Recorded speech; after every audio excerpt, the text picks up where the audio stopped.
to my YouTube channel Maths by Mudita, and today I will tell you the easier method to make trigonometric table. अब आपको पता है trigonometric table जो है आपकी बहुत यूज़फुल है, बहुत ज़्यादा आगे तक काम आएगी। तो मैं आपको एक ईजी सी ट्रिक शेयर करूँगी यहाँ पर, जिससे आप अपने आप ट्रिग्नोमेट्रिक टेबल को बना सकते हैं। सबसे पहले देखिए, मैं ये ट्रिक शेयर करने जा रही हूँ आपसे। देखो यहाँ पर हमें लिखना क्या होता है, देखिए ये चीज़ें तो आपको याद रखनी पड़ेगी। जैसे ये ट्रिग्नोमेट्रिक रेशोज़ आपकी होती हैं sine, cos, tan, cosec, sec and cot, ये लिख दिया। देन ये एंगल्स जिसकी हमें वैल्यूज़ निकालनी है 0 degree, 30 degree, 45 degree, 60 degree and 90 degree. अब ये बॉक्सेस हैं, हम इनको कैसे फिल करेंगे, इसी के ट्रिक मैं आपसे शेयर करूंगी।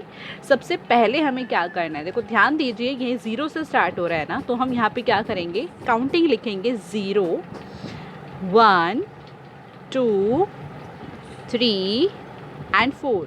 मैंने 0 से काउंटिंग लिखनी स्टार्ट की क्योंकि यहाँ 0 था, ठीक है। एंड काउंटिंग जहाँ पर 90 डिग्री है वहाँ तक जितनी काउंटिंग आती है वो मैंने लिख दिया, 4 तक आता है। ये एंड हुआ 4 पर, मैं सबके अपॉन में क्या लगा दूँगी, 4। देखिए बहुत इजी सी ट्रिक है और ये आपको याद भी रहेगी। 0 से एंगल स्टार्ट हो रहा था तो 0 मैंने काउंटिंग लिखना स्टार्ट किया, और जहाँ पर ख़त्म हुआ उसको पूरे डिनोमिनेटर से क्या, सबके डिनोमिनेटर में वो नंबर लगा दिया। अब हम इसमें क्या करेंगे, इसका स्क्वायर रूट कर देंगे, सारे नंबर्स का स्क्वायर रूट करेंगे, ठीक। देखिए 0/4 इज़ 0, 0/4 इज़ 0 एंड 0 का जो रूट होता है वो भी क्या होता है, हमारा 0 होता है। हमारी फर्स्ट वैल्यू आ गई 0। √1/4, अगर हम √1/4 करते हैं, देखिए √1/4 मतलब होता है √1 की वैल्यू तो 1 ही होती है, एंड 4 किसका स्क्वायर होता है, 2 का। इसकी वैल्यू क्या आएगी आपकी 1/2। इधर इसकी वैल्यू आपकी आ जाएगी 1/2। इसको अगर हम सिंप्लीफाई कर दें, देखिए सबसे पहले जैसे ये कुछ कटता है तो आप इसे काट दीजिए, √2/4 है, ये कटता है 2 के टेबल से कट जाएगा, तो ये आ जाएगा 1/√2। अब ये आपका आ गया √1/2। आपको पता है जो 1 होता है वो तो रूट से बाहर आ जाता है, बट क्या 2 रूट से बाहर आ पाएगा, नहीं, 2 तो एक प्राइम नंबर है। ये इस तरीके से लिखा जाएगा 1/√2। सेम इसी तरीके से यहाँ पे सॉल्व करेंगे। ये देखिए √3 तो एज इट इज़ रह जाएगा, बट √4 की वैल्यू क्या होती है, 2 होती है, क्योंकि 4 किसका स्क्वायर होता है, 2 का। इसकी वैल्यू आपकी आ गई √3/2। 4 से 4 कैंसिल होकर 1 आ गया, एंड √1 की वैल्यू इज़ 1। मतलब ये जो ट्रिक यूज़ की थी, इससे मैंने पहले फर्स्ट लाइन निकाल ली। क्या ट्रिक थी, 0 से स्टार्ट किया था काउंटिंग करना, और जहाँ पे ख़त्म हुआ था उस नंबर से मैंने क्या किया, सबको डिवाइड कर दिया, एंड देन उसका रूट लगा दिया सारे नंबर्स का। फर्स्ट लाइन आने के बाद देखिए कैसे आगे आप सारे लाइंस खुद बना सकते हैं। कॉस जब हम लिखेंगे तो हम ये साइन की जो वैल्यूज़ है इनको रिवर्स ऑर्डर में लिखेंगे। जैसे यहाँ 1 था तो इधर 1 आ जाएगा, इधर √3/2 था तो यहाँ आ गया √3/2। ये 1/√2 तो एज इट इज़ इसी प्लेस पर आ जाएगा, 1/2 इधर पहुँच जाएगा, एंड 0 आपका इधर आ गया। देखा, अगर आपने साइन की वैल्यू बना ली तो आप कॉस भी अपने आप से बना सकते हैं। उसके बाद आपका आता है, देखिए टेन जो होता है इसका एक फॉर्मूला होता है which is sine upon cos. 10 का फॉर्मूला होता है साइन अपॉन कॉस। ये मेरी इंट्रोडक्शन की वीडियो में मैंने आपको बताया था जब इस चैप्टर की इंट्रोडक्शन की वीडियो डाली थी। देखिए साइन अपॉन कॉस का मतलब है, अगर मैं यहाँ पे स्टार्ट कर दूँ, इनको अगर मैं अपॉन में रख के आंसर निकाल दूँ तो मेरे पास 10 की वैल्यू भी आ जाएगी। स्टार्ट करते हैं। देखिए फर्स्ट है आपका 0/1, 0/1 इज़ 0, इसकी वैल्यू आ गई यहाँ पे 0। अगर मैं इसको अपॉन में रखती हूँ, देखिए ये है 1/√2 अपॉन में √3/2। इसको जब हम सॉल्व करेंगे तो ये जो नीचे वाला नंबर है, जो डिनोमिनेटर है, ये रेसिप्रोकल हो जाएगा। 2 ऊपर आ गया एंड √3 नीचे, 2 से 2 कैंसिल हो गया, और हमारा आंसर क्या आ गया, 1/√3।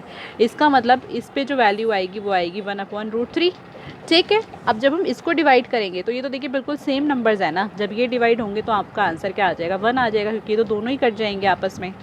जब हम इसको डिवाइड करेंगे, ये है √3/2 अपॉन में 1/2। ये भी इसी तरीके से होगा, √3/2, ये 1/2 इधर जाके 2/1 बन जाएगा, 2 से 2 कैंसिल हो गया, एंड √3/1 आ गया। डिनोमिनेटर में 1 है तो हम इसलिए इसको सिर्फ √3 लिख सकते हैं।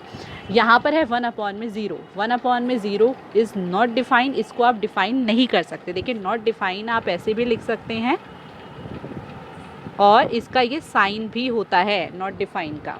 ओके, मीन्स किसी के भी कोई भी नंबर जिसके डिनोमिनेटर में 0 आ जाए, उस नंबर को आप डिफाइन कर ही नहीं सकते, ठीक है। तो 10 की वैल्यू भी हमने खुद ही बना ली। अब आता है कॉसेक। कॉसेक अगर आप देखें तो कॉसेक का फॉर्मूला होता है 1/sin।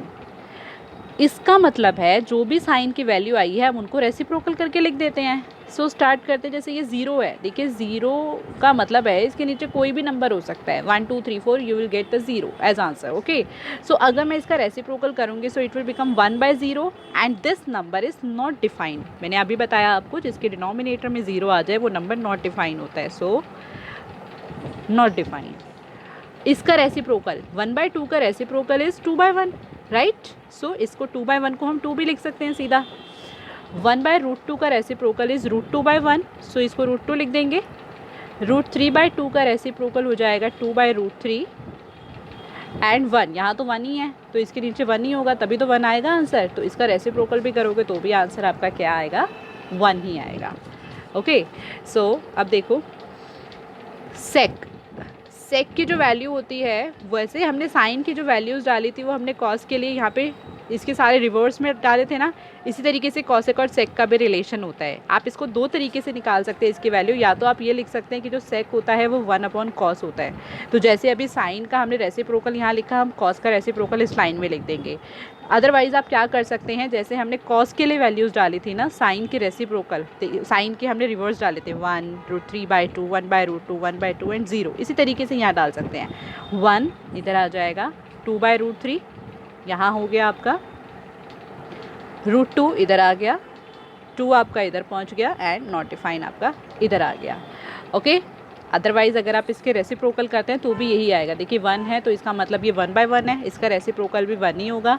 √3/2 का रेसिप्रोकल 2/√3, देखिए ये रहा 2/√3। 1/√2 का रेसिप्रोकल √2/1, ये रहा आपका √2। 1/2 का रेसिप्रोकल 2, दिस इज़ 2। 0, ये 0 इसका मतलब ये है 0/1, इसका रेसिप्रोकल 1/0 मतलब नॉट डिफाइंड। कॉट और टेन के बीच में रिलेशन होता है। कॉट और टेन की वैल्यूज़ आप इसी तरीके से लिख सकते हैं जैसे आपने साइन कॉस की लिखी, कॉसेक सेक की लिखी। सो कॉट के लिए हम 10 वाली लाइन को देखेंगे। देखिए यहाँ नॉट डिफाइन है तो इधर नॉट डिफाइन आ जाएगा, इधर √3 है तो इधर √3 आ जाएगा, इधर 1, यहाँ 1/√3 एंड इधर 0। देखा आपने टेबल बनाना कितना आसान था, और ये टेबल आपको बड़ी क्लासेस के अंदर भी बहुत काम आने वाली है। तो रट्टाफिकेशन करने से बेटर है कि हम छोटे छोटे ट्रिक्स के साथ इस टेबल को बनाना सीख लें। And the trick was very easy. 0, मैंने यहाँ 0 डिग्री का एंगल था तो 0 से काउंटिंग लिखना स्टार्ट किया, 0 1 2 3 4। जहाँ पर नंबर स्टॉप हुआ मैंने उस पूरे को उसी नंबर से डिवाइड कर दिया एंड हमने क्या कर दिया फिर पूरे का स्क्वायर रूट। साइन की वैल्यू निकलते ही कॉस की जो वैल्यू थी वो साइन के रिवर्स में लिखी। 10 होता है साइन अपॉन कॉस, सीधा आपके ये अपॉन में है ही ये नंबर, अपॉन में कर करके आप निकाल दीजिए 10 की value. Cosec is 1/sin means the reciprocal of sine. Sec is reverse of cosec, ठीक है, तो कॉसेक के रिवर्स की वैल्यूज़ लिख दी सारी। और कॉट होता है 10 का रिवर्स, मतलब 1/10 भी आप इसे कह सकते हो, तो हम सीधा 10 के रिवर्स में इसको लिख देंगे। ठीक है, बस छोटी सी चीज़ें आपको याद रखनी है कि जो साइन लिखने के बाद आप कॉस कैसे लिखेंगे, साइन का रिवर्स। 10 कैसे लिखना है, साइन अपॉन कॉस। कॉसेक क्या होता है, साइन का रेसिप्रोकल। सेक आपको लिखना है कॉसेक का रिवर्स एंड कॉट आपको लिखना है 10 का रिवर्स। बस ये छोटी चीज़ें आपको याद रखनी है और ये लाइन आप अपने आप से बना के पूरी टेबल आप बना सकते हैं। और एक चीज़ और मैं आपको इस टेबल में अब बताती हूँ कि किस तरीके से ये वैल्यूज़ पढ़ी जाती हैं। देखिए जैसे ये साइन है, ये 0 है, मीन्स साइन 0 की वैल्यू 0 होती है। अगर कोई पूछेगा साइन 30 की वैल्यू क्या होती है, तो साइन 30 की वैल्यू होती है 1/2। साइन 45 की वैल्यू होती है 1/√2। साइन 60 की वैल्यू होती है √3/2। साइन 90 की वैल्यू होती है 1। इसी तरीके से कॉस 0 की वैल्यू होती है 1, कॉस 30 की वैल्यू होती है √3/2, कॉस 45 की वैल्यू 1/√2, कॉस 60 की वैल्यू 1/2 एंड कॉस 90 इज़ 0। सो इसी तरीके से आप पूरी टेबल को डिफाइन कर सकते हैं, पढ़ सकते हैं।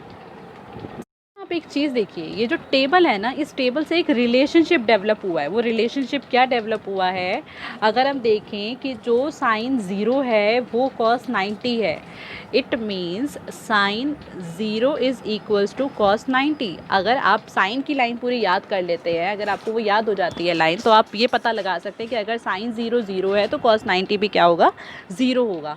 साइन 30 की जो वैल्यू होती है वो किसके इक्वल होती है, कॉस 60 की इक्वल होती है। Sine 45 and cos 45 are equal, ये रिलेशनशिप है साइन और कॉस में अगर आप देख रहे हैं, ठीक है। और जो हमारी साइन 60 होता है वो क्या होता है, कॉस 30 होता है। तो यहाँ पर थोड़े से एंगल्स इंटरचेंज हुए हैं बस, तो आप याद करने का तरीका देखिए, साइन 0 कॉस 90, क्योंकि स्टार्टिंग का जो एंगल था वो 0 था एंड लास्ट का 90 था, फिर 30 आता है, देन आपका यहाँ पर 60 एंड देन कॉस 45। सो मैं अगर यहाँ पे ये साइन की बात करूँ और ये कॉस की बात करूँ, सो यहाँ पर अगर ये 0 है तो इसको उल्टा करके लिख दो, यहाँ उल्टा, ये उल्टा, 30 इधर पहुंच गया एंड 0। तो साइन 0 जो होगा वो कॉस 90 के इक्वल होगा, साइन 30 जो होगा वो कॉस 60 होगा, sine 45 and cos 45 are equal, and sine 60 जो होगा वो कॉस 30 होगा, एंड साइन 90 की वैल्यू कॉस 0 की वैल्यू के इक्वल होगी। सेम इसी तरीके से टेन का तो देखिए आप याद भी कर सकते हैं, तो बहुत ईजी सी लाइन है। अगर आपको लगता है ना कि हाँ भाई टेबल बनाने का मतलब पूरा बहुत झंझट बनता है टेबल बनाना, तो आप इसे याद कर लीजिए। देखिए 10 0 सिंपली 0, 10 90 नॉट डिफाइंड। बीच में जो वैल्यू है 10 की, 30 पर 1/√3, 45 पर 1, 60 पे √3। सेम ऐसे ही 10 और कॉट का रिलेशन होता है, ठीक है। जो देखिए 10 0 है ना, वो कॉट आपका 90 है, जो 10 30 है वो कॉस 60 है, जो 10 45 है वो कॉस 45, वो तो इक्वल ही है। आप देख रहे हैं सब में 45 की जो वैल्यूज़ हैं वो सेम है, जिसका मैंने रिलेशनशिप आपको बताया, sine cos, 10 cot and sec cosec, ठीक है। और जो आपका 10 60 है वो कॉस, कॉट क्या है 30 है। इसी तरीके से कॉसेक और सेक का होता है, कॉसेक 0 जो होगा वो सेक 90 होगा, कॉसेक 30 जो होगा वो आपका ये 60 होगा, sec 60, cosec 45 and sec 45 are equal, sec 60 cosec 60 जो होगा वो क्या होगा, सेक 30 होगा, एंड जो कॉसेक 90 होगा वो सेक 0 होगा। ये इनके बीच का एक रिलेशनशिप भी है। अगर मान लो आपको याद नहीं रहता तो आप ऐसे भी पता लगा सकते हैं।